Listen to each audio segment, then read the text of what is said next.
আমরা বাংলা ছবি নিয়ে যখনই কথা বলি, সত্যজিৎ রায়, ঋত্বিক ঘটক, মৃণাল সেন, ঋতুপর্ণ ঘোষ, এদের দিকেই আমাদের মনটা চলে যায়। নিশ্চয়ই এরা লেজেন্ডস, এরা গোটা বিশ্বের দরবারে আমাদের বাংলা ছবিকে পৌঁছে দিয়েছেন। কিন্তু এদের সঙ্গেও এমন অনেক পরিচালক আছেন যারা আমাদের বহু বছর ধরে বাংলা ছবি উপহার দিয়েছেন, সেই ছবিগুলো রমরমিয়ে চলেছে। আমার বাবা একটা কথা বলতেন, জুবিলি স্টার। যেসব বাংলা ছবি তখন এইসব সিলভার, প্ল্যাটিনাম, জুবিলি উইকস চলতো, কোনটা 25 সপ্তাহ, কোনটা 50 সপ্তাহ, কোনটা 6 মাস চলতো এক একটা হলে, সেই ছবির অভিনেতা অভিনেত্রীদের অনেক সময় জুবিলি স্টার বলা হতো। এরকম অনেক পরিচালকদের সঙ্গে আমার সৌভাগ্য হয়েছে কাজ করার, যেমন হরনাথ চক্রবর্তী, প্রভাত রায়, বীরেশ চট্টোপাধ্যায়, সুজিত গুহ, রবি কিনাগি। এদের কথা আমরা বাংলা ছবির ভালো নিয়ে যখন কথা বলি, এদের কথা আমরা খুব একটা বলি না। এই সময় দাঁড়িয়ে যে হিরো হিরোইনরা আমাদের বাংলা ছবি উপহার দিচ্ছেন বা যাদের কাজ আমরা প্রতিনিয়ত দেখছি, দেবজিৎ, প্রসেনজিৎ চট্টোপাধ্যায়, আমি নিজে, কোয়েল মল্লিক, পাওলি দাম, শুভশ্রী, আমরা অনেকেই কিন্তু হরনাথ চক্রবর্তী, নয় রবি কিনাগি, নয় বীরেশ চট্টোপাধ্যায়, এদের সঙ্গে কিন্তু আমাদের ছবিতে হাতে খড়ি হয়েছে।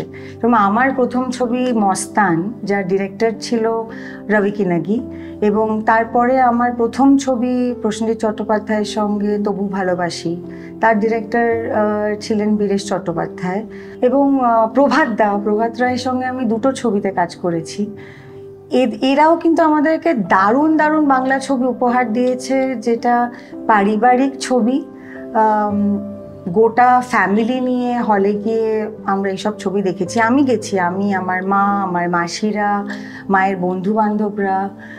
সেই ধরনের ছবি কোথাও গিয়ে এখন হয়তো একটু মিসিং, কারণ আমাদের মানে বাংলা ছবি এখন যেগুলো হয় সেগুলো সবই প্রায় ডিটেকটিভ ঘেঁষা, নয়তো থ্রিলার, নয়তো ক্রাইম, তো এই দিকে চলে গেছে পুরো বিষয়টা। সেইখানে দাঁড়িয়ে আমাদের যে ছবি প্রমোটার বৌদি, সেটা কিন্তু এই পরিচালকদের এবং তাদের বানানো ছবির প্রতি একটা ট্রিবিউট জানিয়েছি আমরা। কারণ আমাদের ছবিটা একটা পারিবারিক ছবি, ফুল ফ্যামিলি নিয়ে বসে একদম মজা করে দেখা যাবে। এই ছবিটাতে গান, নাচ, ইমোশনস, পরিবারের যে একটা মিল মিশ্রণ থাকে, এবং মারপিট, হ্যাঁ, ভিলেন, হিরো, হিরোইন সবাই আছে আমাদের এই ছবিতে। সো আমার ব্যক্তিগতভাবে মনে হয়েছে যে বাংলা ছবিগুলোকে আমরা এখন মিস করি, যে বাংলা পরিচালকদের কাজও আমরা খুব একটা এখন দেখি না, কারণ তারা প্রায় কেউ কাজই করেন না, তাদের প্রতি আমরা একটা সম্মান জানাচ্ছি আমাদের এই ছবি দিয়ে। আমাদের এখন ছবি দেখাটা পুরোটাই ফোনে শিফট করে গেছে। সবাই নিজেদের মতন ফোনে ওয়েব সিরিজ বা সিনেমা যেগুলো ওটিটিতে আসে আমরা দেখিনি, গোটা পরিবার একত্রিত হয়ে একটা সিনেমা দেখতে যাওয়ার প্ল্যান করা, কিংবা রবিবার দিন দুপুরবেলা বসে, হ্যাঁ, মানে তার আগে স্নান খাওয়া সব করে নিতে হবে কারণ আমরা একসাথে বসে একটা ছবি দেখব, সেটা আমাদের জীবন থেকে মুছে গেছে। আমি আশা করব যে আমাদের এই ছবি প্রমোটার বৌদি পরিবার, বন্ধু বান্ধব সবাইকে একত্রিত করে সিনেমা হলে হয়তো ফেরত নিয়ে আসতে পারবে। আপনারা দেখবেন, বাড়ির সকলকে নিয়ে দেখবেন। আর আমি যেহেতু বাংলা ছবির নায়িকা, সেই জন্য আমরা যখন কাজ শুরু করেছিলাম তখন কোথাও শো করতে গেলে বা কোনো অনুষ্ঠানে গেলে হোস্ট যে থাকতো সে একটা জিনিস মেনশন করতো, বাংলা ছবির দুষ্টু মিষ্টি নায়িকা। তো সেই দুষ্টু মিষ্টি নায়িকারা কিন্তু নেই এখন আর। সবাই ভীষণ বলিষ্ঠ, সবাই খুব গভীর, হ্যাঁ, একটা ইন্টেন্স ক্যারেক্টার্স আমরা সবসময় করি।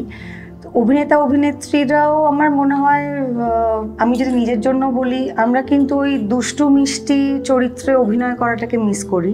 আর আমার মনে হয় দর্শকও সেরকম ছবি দেখা মিস করে। So it is not only about actors, but এরকম ছবি যদি আরও হয় তাহলে আমার মনে হয় এটা দর্শকদের জন্য একটা বাড়তি পাওনা হবে। তো আমার খুবই ভালো লাগবে।